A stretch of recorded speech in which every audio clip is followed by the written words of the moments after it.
Alors,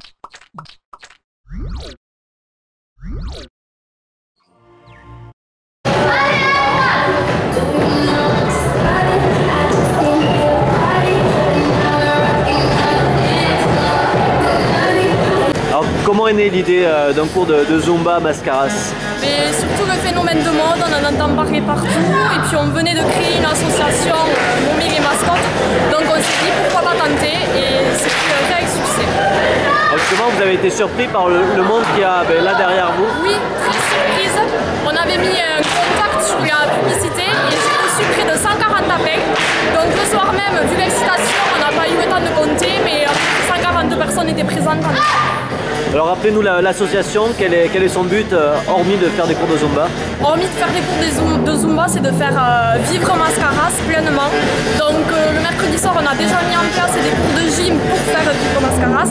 Et le cours de Zumba du jeudi vient s'y ajouter avec grand plaisir.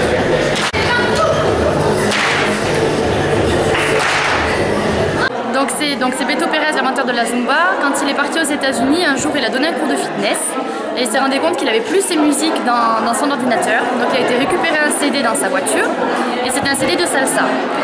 Ses élèves lui ont dit, bah, écoute Beto, fais le cours et puis on verra ce que ça donne et on va quand même s'éclater pendant 1 heure de temps et on verra bien ce que ça va donner. Et en fait ses élèves, quand il a fini son cours de Zumba, ses élèves lui ont dit, Beto, on veut que des cours comme ça, tu l'appelles comme tu veux mais on veut que des cours comme ça. Et donc Beto a mûri un petit peu son projet pour savoir comment il allait appeler ce nouveau procédé, ce nouveau programme on va dire, et donc est né la Zumba. C'est un programme, donc c'est né aux États-Unis avec 3 associés. Beto a créé donc l'entreprise Zumba, c'est une marque déposée, donc que les professeurs ou les personnes qui sont diplômées ont le droit de se servir de la marque, d'accord. Et donc Beto a multiplié, on va dire, en France, en Belgique, en Espagne, en Angleterre, tout ça. Il a formé d'autres personnes qui nous ont formés à nous en suivant pour instruire la Zumba. Donc on se retrouve avec 100, 80, 90 élèves par classe. Donc c'est un programme d'1 heure, donc sur des rythmes latinos. On y retrouve de la salsa, de la samba, du reggaeton, de la disco, de la techno, country, rock'n'roll. Vraiment c'est diversifié, mais après sur des rythmes latinos. Donc toutes les musiques sont remixées et pareil, il y a des musiques que seuls les professeurs ont le droit de se servir. Parce que nous on a, si vous voulez, un droit sur le diplôme. On a quand même, on règle quelque chose à la marque Zumba tous les mois pour garder le diplôme, pour montrer aux gens qu'on a bien été formés par le phénomène Zumba et par d'autres personnes qui sortent de je ne sais d'où.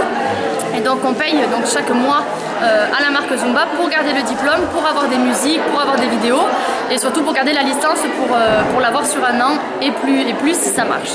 Est-ce qu'il faut avoir un physique particulier? Est-ce qu'il faut être sportif déjà pour faire ça? Pas de niveau requis, ni en danse, ni en fitness, ni en sport, donc c'est que tout le monde peut venir.